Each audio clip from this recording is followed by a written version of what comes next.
Welcome to MSc studio.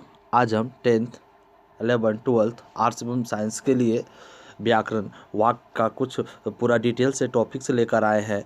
ये सब चीज़ ये सब वाक्य के विषय में ये सब चीज़ जानने के बाद ही आप वस्तुनिष्ठ प्रश्न को हल कर सकते हैं।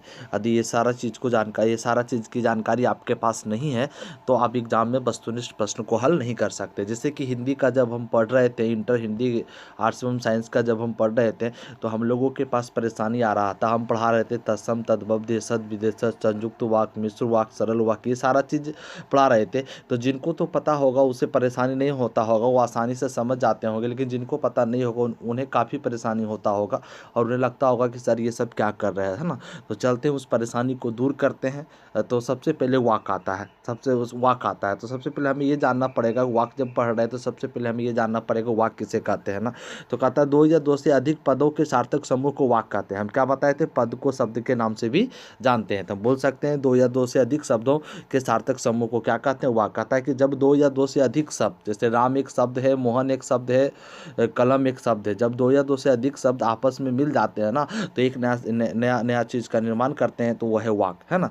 जिसका पूरा पूरा अर्थ निकालना चाहिए। तो ये भी ध्यान देना है कि कह रहा वाक्य किसे कहते हैं, दो या दो से अधिक पदों के सार्थक समूह को वाक्य कहते हैं। जिसका पूरा पूरा अर्थ निकालना चाहिए उसी को वाक्य बोलेंगे। यदि अर्थ नहीं निकलता तो उसका वाक्य नहीं उसे वाक्य नहीं बोल सकते। चलिए उदाहरण के मामले से, उदाहरण के तौर से हम समझते हैं। सबसे पहले सत्य की विजय होती है, यह एक परफेक्ट वाक्य है ना।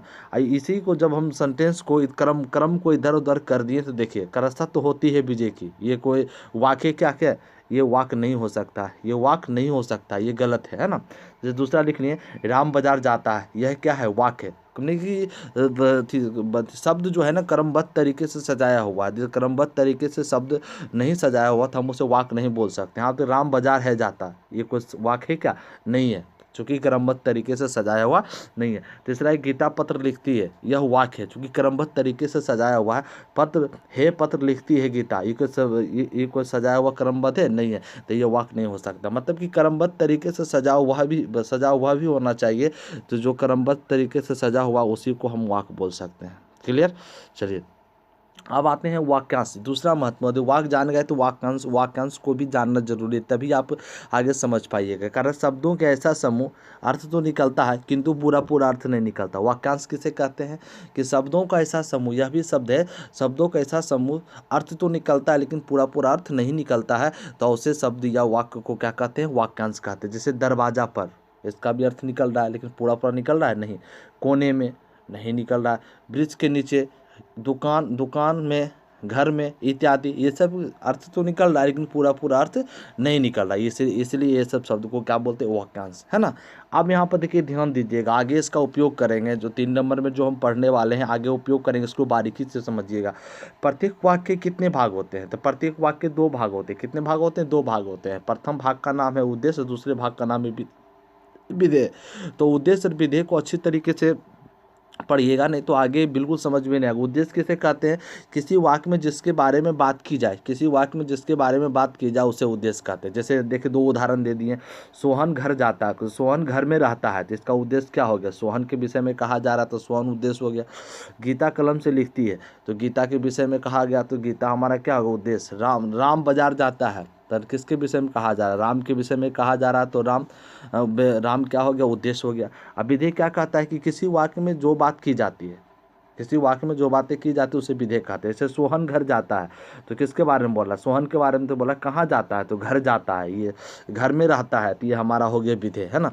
गीता कलम से लिखती है, क्या चीज़ से लिखती है, तो कलम से लिखती है, तो कलम से लिखती है क्या हो गया, हमारा विधेय हो गया। मतलब कि उद्देश्य क्या हो गया, जिसके बारे में कुछ कहा जा रहा है उसे उद्देश्य कहते हैं। और वो कर्ता के द्वारा जो काम किया जा रहा है, उसे क्या कहते हैं, विधेय कहते हैं। आसानी से हम इस चीज़ को समझ सकते हैं।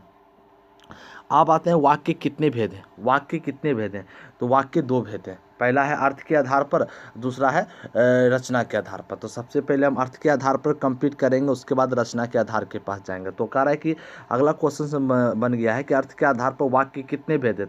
अर्थ के आधार पर वाक्य जो कितने भेद हैं, 8 भेद हैं। आप भाई कौन कौन, तो सबसे पहले है कि विधानवाचक वाक्य, फिर है निषेधवाचक वाक्य, फिर है प्रश्नवाचक वाक्य, फिर है विस्मयादिवाचक वाक्य, फिर है आज्ञावाचक वाक्य, फिर है इच्छावाचक वाक्य, फिर है संकेतवाचक वाक्य, फिर है संदेहवाचक वाक्य। मतलब कि ये अर्थ के आधार पर वाक्य के कितने भेद है? 8 भेद है। ये 8 भेद के बारे में कोई हार्ड नहीं है, कोई भारी नहीं है, बस समझने का खेल है। 8 भेद के बारे में एक एक करके निकालते हैं और उदाहरण के माध्यम से हम लोग समझने का प्रयास करते हैं। बिल्कुल भारी नहीं है, बस सत्य आप थोड़ा सा ध्यान दे दीजिए, है ना।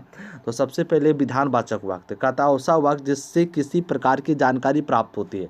ऐसा वाक्य जिससे किसी प्रकार की जानकारी प्राप्त होती है तो ऐसे वाक्य को विधानवाचक वाक्य कहते हैं। कह रहा ऐसा वाक्य जिससे किसी प्रकार की जानकारी प्राप्त होती है उसे विधानवाचक वाक्य कहते हैं। कहते भारत एक देश है, तो भारत के विषय में पता चल रहा है इस वाक्य में कि भारत एक देश है, तो ये हो गया विधानवाचक वाक्य। राम के पिता का नाम दशरथ था, इससे यह भी पता चल रहा है कि राम के पिता का नाम दशरथ था, यह भी विधानवाचक। सोहन पटना में रहता है, इससे हमको यह पता चल रहा है कि सोहन पटना में रहता है, तो ये भी हमारा क्या हो गया?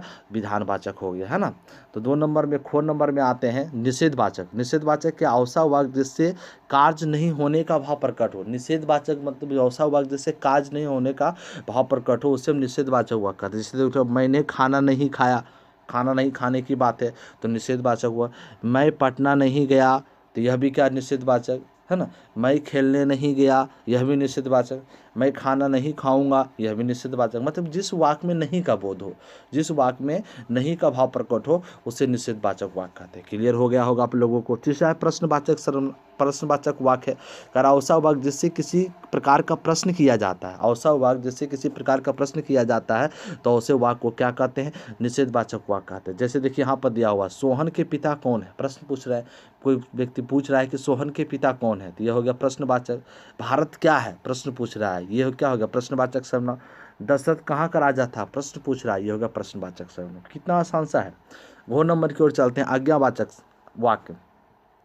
ऐसा वाक्य जिससे किसी प्रकार की आज्ञा दी जाती है। ऐसा वाक्य जिससे किसी प्रकार की आज्ञा दी जाती है तो उसे वाक्य को आज्ञावाचक वाक्य कहा जाता है। इस प्रकार के वाक्य को विधि सूचक वाक्य भी कहा जाता है। आज्ञावाचक आज्ञा दें, बैठिए, बैठो, कृपया बैठ जाइए, प्रार्थना कर रहा है, नहीं प्रार्थना भी कर सकता है इत्यादि, ये सब क्या हो गया?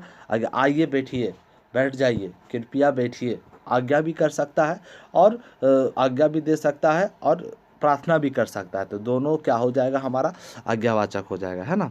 तो चलिए अब चलते हैं 20 अरो नंबर में। अरो नंबर में है विस्मयादि वाचक। विस्मयादि वाचक क्या कहता है? ऐसा वाक्य जिससे किसी प्रकार की गहरी अनुभूति प्रदर्शन किया जाए। ऐसा वाक्य जिससे किसी प्रकार की गहरी अनुभूति का प्रदर्शन किया जाए तो उसे विस्मयादि वाचक वाक्य कहलाता है। जैसे आहा कितना सुंदर उपमन है ना। अनुभूति प्रदर्शन करा, आहा कितना सुंदर उपमन है, आओ कितना ठंडी रात है इत्यादि, ये सब कहता है कि ना। कौसा वाक्य जिससे किसी प्रकार की गहरी अनुभूति किया जाए, बहुत सुंदर, अति सुंदर गहरी अनुभूति किया जाए, उसे विस्मयादि वाचक वाक्य कहा जाता है। 4 नंबर में जो है इच्छावाचक वाक्य। ऐसा वाक्य जिससे किसी इच्छा, आकांक्षा या आशीर्वाद का बोध होता है। ऐसा वाक्य जिससे किसी इच्छा, आकांक्षा या आशीर्वाद का बोध होता है तो उसे वाक्य को इच्छावाचक वाक्य कहते हैं, है ना। जैसे भगवान तुम्हें दीर्घायु करे, है ना, इच्छावाचक का मेरा इच्छा है कि भगवान तुम्हें दीर्घायु करे, नव वर्ष की मंगलमय, ये सब की इच्छावाचक, अपनी इच्छा को प्रकट कर रहा है, ये सब क्या होगा? इच्छावाचक, है ना। तो और है संकेतवाचक। संकेतवाचक वाक्य क्या है? ऐसा वाक्य जिससे किसी संकेत का बोध हो उसे संकेतवाचक वाक्य कहते हैं। ऐसा वाक्य जिससे किसी संकेत का बोध हो संकेतवाचक वाक्य कहते हैं। जैसे कि राम का मकान उधर है, संकेत दे रहा है कि राम का मकान उधर है ना। मोहन उधर रहता है ना। सोहन उधर खेलने के लिए गया, ये सब संकेत दे रहा है। जिस सब से संकेत का बोध हो ना उसे हम संकेतवाचक वाक्य कहते हैं ना। तो जो नंबर में जो है हमारा अंतिम है संदेहवाचक वाक्य। ऐसा वाक्य जिससे संकेत का बोध होता हो तो उसे वाक्य को संदेहवाचक सर्वनाम कहता है। ऐसे वाक्य जिससे संकेत का बोध हो, ऐसे वाक्य जिससे किसका बोध हो? संकेत का बोध हो, उसे हम क्या कहते हैं? संदेहवाचक कहते हैं। दोनों तो कोई एक ही जैसा है ना, एक ही जैसा है। संदेह, क्या हुआ यहाँ आ गया, क्या हुआ यहाँ आ गया, क्या उसने काम कर लिया। कह रहा है कि ऐसा वाक्य जिससे संदेह का बोध हो, यहाँ पर संकेत नहीं होगा, यहाँ पर संदेह होगा, आप लोग ध्यान दीजिएगा, मिस्टेक हो गया।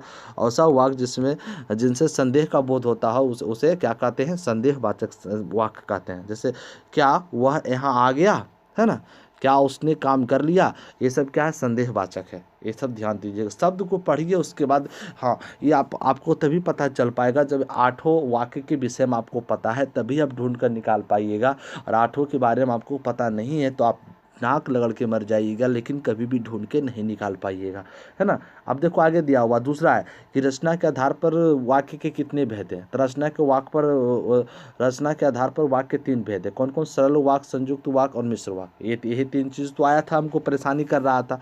सरल वाक्य, संयुक्त वाक्य बहुत आसान है, बशर्ते जब हम एक बार पढ़ लेते हैं कोई चीज़ तो आसान हो जाता है। या तो किसी चीज़ के विषय में हम जानते हैं तो आसान लगता है, नहीं जानते तो भारी लगता है ना। तो कोड नंबर में क्या है? सरल वाक्य। सरल वाक्य को साधारण वाक्य के नाम से भी जाना जाता है। पहली बात, सरल वाक्य को साधारण वाक्य के नाम से भी जाना जाता है। अवसर वाक्य जिसमें एक विधेय हो उसे सरल वाक्य कहते हैं, और इन वाक्यों में एक ही क्रिया होती है। जैसे सोहन पढ़ता है, सोहन क्या है? पढ़ता है। तो ये क्या हो गया? हमारा उद्देश्य हो गया सोहन। ये क्या हो गया? विधेय, पढ़ता है। गौतम ने भोजन किया, एक ही उद्देश्य, एक ही विधेय है, तो ये हमारा क्या हो गया? सरल वाक्य कहते हैं। अब संयुक्त वाक्य में क्या है? अवसर वाक्य जिसमें 2 या 2 से अधिक सरल वाक्य आपस में जुड़े हो। 2 या 2 से अधिक आपस में, माने कि 2 या 2 से अधिक उद्देश्य भी हो सकता है, 2 या 2 से अधिक विधेय भी हो सकता है, उसे हम संयुक्त वाक्य कहते हैं। जैसे कि वह सुबह गया और शाम को लौट आया। देखो यह भी एक सरल वाक्य, यह भी एक सरल वाक्य, दोनों को आपस में जोड़ दिया तो ये संयुक्त वाक्य बन गया। कह रहा मैं आज पटना गया और कल शाम तक लौट आया। देखो यहाँ पर ये यहाँ तक ये सरल वाक्य है, यहाँ तक क्या हो गया? फिर सरल वाक्य है। जब दोनों वाक्य को मिला दिया तो ये हो गया संयुक्त वाक्य हो गया। बहुत आसान सा चीज़ है लेकिन समझ जाएंगे तो। एक लास्ट दिया हुआ है, लास्ट में जो है हमारा मिश्रित वाक्य। मिश्रित वाक्य किसे कहता है? ऐसा वाक्य जिसमें एक मुख्य उद्देश्य और मुख्य विधेय के अलावा एक से अधिक समापनीय क्रियाएं हो सकते हैं। मतलब कि एक उद्देश्य हो सकता है, एक विधेय हो सकता है, और एक से अधिक समापनीय क्रिया। जब कोई काम शुरू कर रहा है काम उसी में समाप्त कर देगा तो मिश्रित वाक्य कहते हैं, है ना। जैसे जो ही उसने, देखो उसने मिस्टेक है, जो ही उसने दवा पी वह सो गया। कारण जो ही उसने दवा पिया और वह क्या हो गया? सो हो गया। संयुक्त वाक्य समझे, समाप्त भी हो रहा है, दवा भी पिया और सो भी गया। यदि परिश्रम करोगे तो उत्तीर्ण हो जाओगे। परिश्रम करोगे तो बोल रहा है कि यदि तुम परिश्रम करोगे तो उत्तीर्ण हो जाओगे, है ना। इसमें कार्य समाप्त होने की भी बात कर रहा है। मैं जानता हूँ कि तुम्हारे अक्षर अच्छे नहीं हैं, मैं जानता हूँ कि तुम्हारे अक्षर नहीं थी, अभी मिश्रित वाक्य, है ना। तो चलिए कल हम इंटर आर्ट्स एवं साइंस के लिए हिंदी का भाग 3 लेकर आएंगे, और जैसे जैसे भाषा नीति में हम लोगों को परेशानी आते रहेगा उसे उसे हम सॉल्व करते रहेंगे। नेक्स्ट वीडियो में हम आपके लिए विशेषण लेकर आएंगे, और ये सब बारीकी से मेहनत कीजिए। कोई भी चीज़ बड़ा नहीं है लेकिन मेहनत करना पड़ेगा आप लोगों को। जय हिंद। वीडियो को लाइक करें, शेयर करें, सब्सक्राइब करें और अधिक से अधिक व्यक्तियों के पास भेजने का प्रयास करें। जय हिंद।